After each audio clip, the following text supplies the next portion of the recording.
Kyle here from All Media Reviews, here to do I don't know how long a review of I mentioned in the video blog yesterday, Brats. I did get, by the way, quickly, my copy of the thing that came in the mail. It wasn't Ben Sinister, it was Beatitude, or not Beat, but Super Sound rather, from Pepe Deluxe on CD. It is on vinyl. All the records have been issued on vinyl. Unfortunately, the older ones are a bit too expensive at this point for me, but anyway. But yeah, so I talked about the Brat Pack documentary, Brats, that Andrew McCarthy both directed and produced, or he wrote. So the Brat Pack, people that know, I mean, I'm 40, about to turn 48, so I grew up in the 80s, but I was not of that age. I was just a kid. I was in my younger grade school years. But, you know, I still saw some of the movies. The thing is, I wasn't as conscious to the Brat Pack.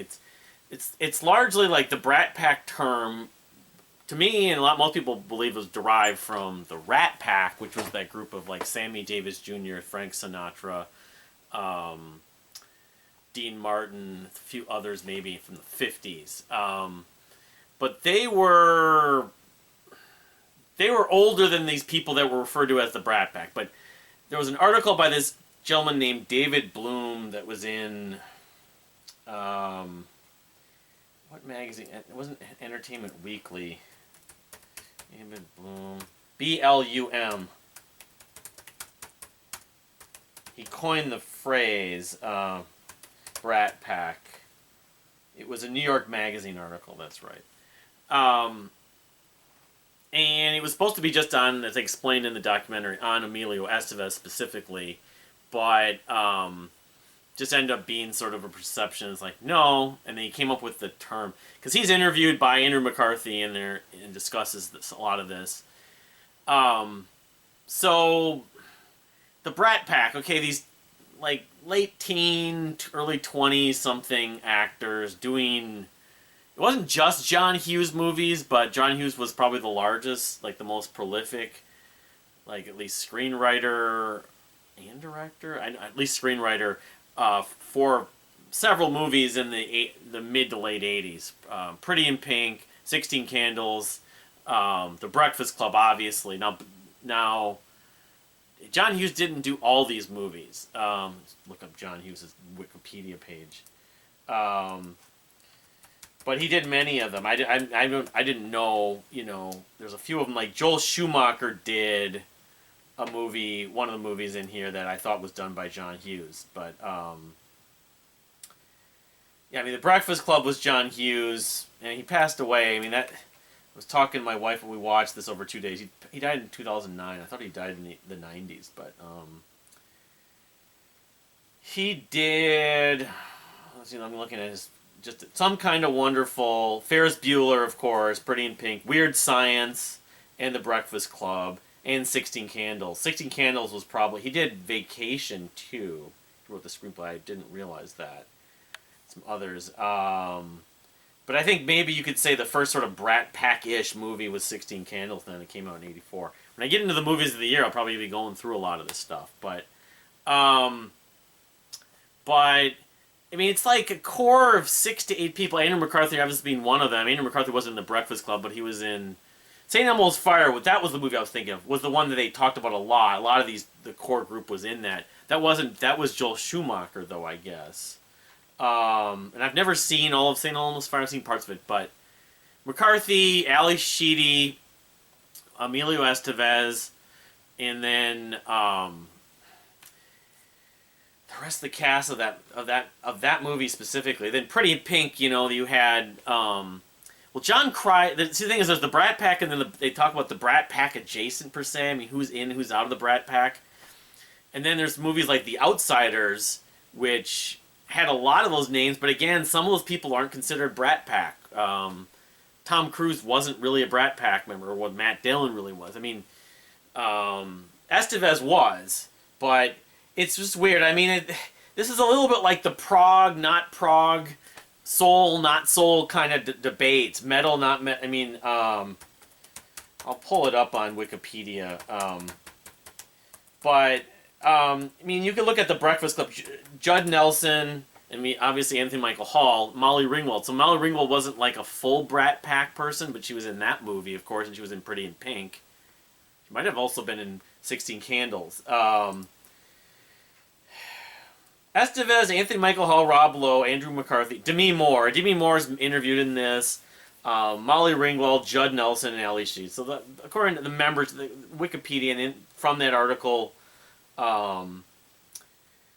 those were kind of the core, I guess. But so then people like, well, if you got Ferris Bueller, you had Charlie Sheen was even in that briefly, but he was, not part of the Brat Pack, and he wasn't in a lot of the Brat Pack movies. He, did Major League and the Hot Shots, and he made a cameo in Ferris Bueller. But Matthew Broderick and like the Michael J. Fox movies, the Back to the Future Brat, like Leah Thompson's sort of considered adjacent too, but because it's like from a demographic standpoint, there's a lot of people, even like Tom Hanks, almost falls into the age and the period of time. But Tom Hanks wasn't in these sort of teen drama, like romantic comedies. Tom Hanks mostly was doing pure comedies at that point. He later did drama. And it's interesting with sort of the whole premise of this is partly to do with, so the Brat Pack, like that label, and how did this impact the careers of those people and the people that were in these movies. Robert Downey Jr. is considered part of the wasn't considered fully part of the Brat Pack, but he was, the thing about, I was talking to my wife about how in the 80s, Robert Downey Jr. really was just a support actor. He was in both Weird Science and Back to School as a support. He was just a sidekick, type role. I can't remember if he was also in, I think Robert Russell wasn't in, Robert Russell was in Weird Science too. Yeah.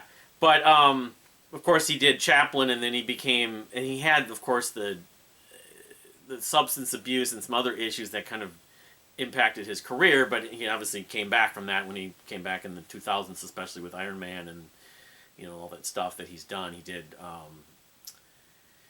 Sherlock Holmes as well. But he was in a movie called Less Than Zero with, was it Emilio Estevez, and I'd never heard of that movie, and they talk about The Class, or Class rather. Another movie that maybe I've heard of, but I've never seen. Less Than Zero has Andrew McCarthy and Jamie Gertz, but Robert Downey, and then James Spader. James Spader, of course, was in, I believe it was Pretty in Pink. Yeah, that's, the one that he's playing the bad guy, and, just Spader himself was sort of being typecast for a while, and then he, started doing independent films and did more television after that. But Spader, again, isn't really full Brat Pack. It's like that kind of thing. But the documentary itself is Andrew McCarthy seeing a lot of these people now. Emilio Estevez he didn't do Psych. He hasn't done a lot of appearances. He's turned down a lot, but he did show up for this, oddly enough. He looks a lot more like Martin, like his dad now. They interviewed Ali Sheedy. They interviewed Demi Moore. McCarthy got a few others. John Cryer, even though again, is John Cryer really part of the Brat? He was just really he was Ducky really in Pretty in Pink, and people know him best now for 2.5 Men, and then he played Lex Luthor on one of the CW superhero shows with Superman or Superman and Lois or whatever it's called. But yeah, there's a lot of people that are sort of adjacent or on the peripheral of the Brat Pack, but this core group. McCarthy himself, I've seen him, of course, in a few movies that, beyond, I haven't seen Selma Fire, but Less Than Zero I never saw. Pretty Mannequin and Weekend at Bernie's are the two movies. I saw him on an episode or a couple episodes of Royal Pains, but he was talking about like how this impacted his career, and that a lot of the Brat Pack didn't, like, they wanted to be, like sort of A-list Hollywood. They wanted to get roles that could be, Oscar worthy or whatever, and they didn't. Demi Moore was maybe the only one among this group that really. Emilio had success, Emilio, of course, he had. He's now a director, though he doesn't want to act really, but he had the Mighty Ducks movies, and he did that was filmed here. That was then. This is now. He was in The Outsiders. But I mean, after this whole Brat Pack period, he did a few things. But, you know, I mean, Charlie Sheen probably got bigger. He did that movie with his brother, of course, Men at Work. But I don't know. I mean, the Brat Pack really screw him over as well. Anthony Michael Hall, of course, was on Saturday Night Live. He was in Vacation. You know, he was in like 16 Candles, and but they didn't interview him. But he's had some level of success, but he never got Oscar with it. And Rob Lowe, of course, I forgot to mention him.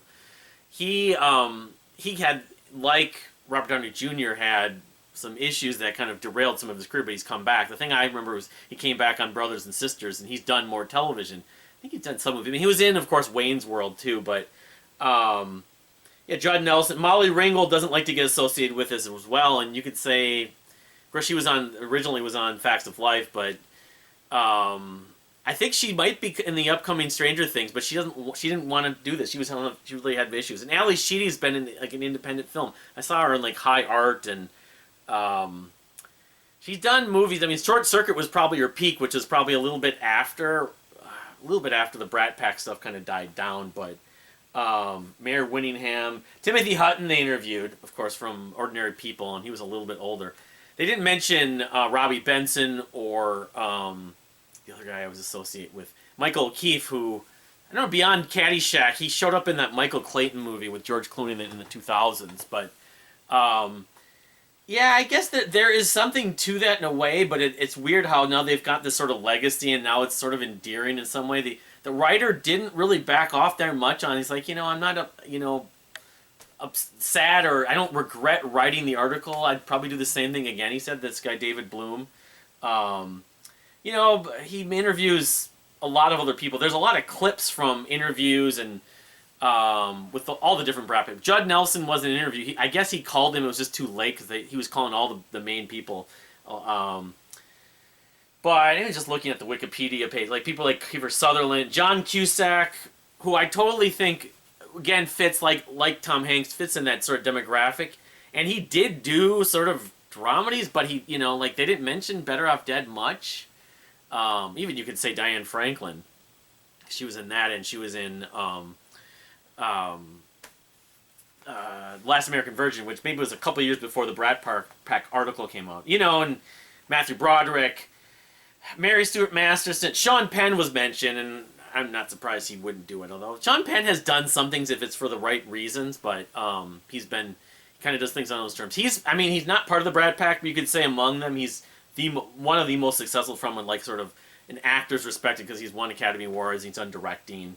But his Fast Times at Ridgemont High, they were kind of going. It's like how the Brat Pack paved the way to other things like Friends, and how before Hollywood, in Hollywood they didn't feature late teens, early 20s roles that much, which I don't know if I guess was true. I was thinking of The Big Chill, but The Big Chill was a group of college people that were later older after. It was a reunion from their college days. But it reminded me, like St. Elmo's Fire reminds me kind of like a younger version of The Big Chill. But I don't know. I mean, there were actors that were featured, obviously, in Hollywood before 1985, and there really isn't like a Brat Pack. There's like directors that have certain people, but they're not based on certain demographics and age and certain types of movies, like the John Hughes stuff.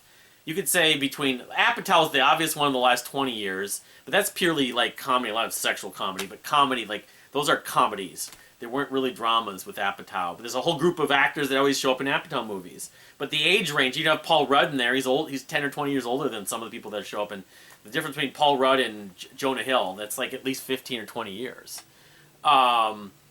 Then you have people like Tarantino has certain people, Tim Burton has certain people that always show, and Wes Anderson. Wes Anderson's maybe the closest thing, and give hats off to Wes Anderson in a way. I'm not a huge fan of his. I like a few of his movies, but he's managed to kind of do things on his own terms and still gets a lot of the same people in his movies. Obviously not like Gene Hackman, who was in the one Royal Tenenbaum movies, but Bill Murray's like in every one. But Bill Murray's in his like late 70s right now.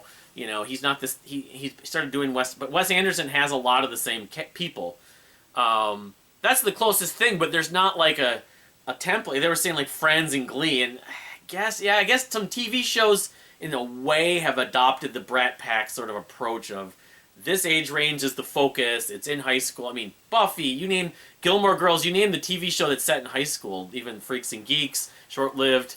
A lot of that, I mean, there's a difference between, I guess, in a way, the Brat Pack stuff and like the stuff on the CW or the stuff that ended up on like Nickelodeon or the Disney Channel, where some of that stuff is pure teen drama, and I think the Brat Pack movies are more romantic comedies of like teenagers in early 20s.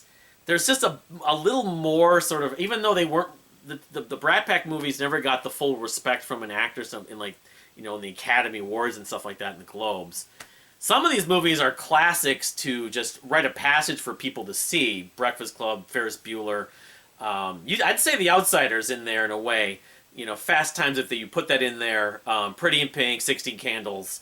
Some kind of wonderful. You know, Eric Stoltz is one who would also be in that category. He's maybe adjacent, but he was in a bunch of those movies. Kevin Bacon. You know, some of these names, Joan Cusack, Nicolas Cage, again, someone who, like Sean Penn, or even Demi Moore to some smaller degree, who was more pure Brat Pack, went on to sort of larger industry-respected roles. But I think, personally, those Brat Pack movies have more sort of staying power with everyday people rather than the sort of artiste, you know. Even though I love a great film, if it's done well, but I don't have, like, the massive like nostalgia or appreciation for a lot of Brat Pack movies. Ferris Bueller is a classic, because to me, Ferris Bueller is very much of a comedy. It's romantic comedy, but it is comedy first and foremost.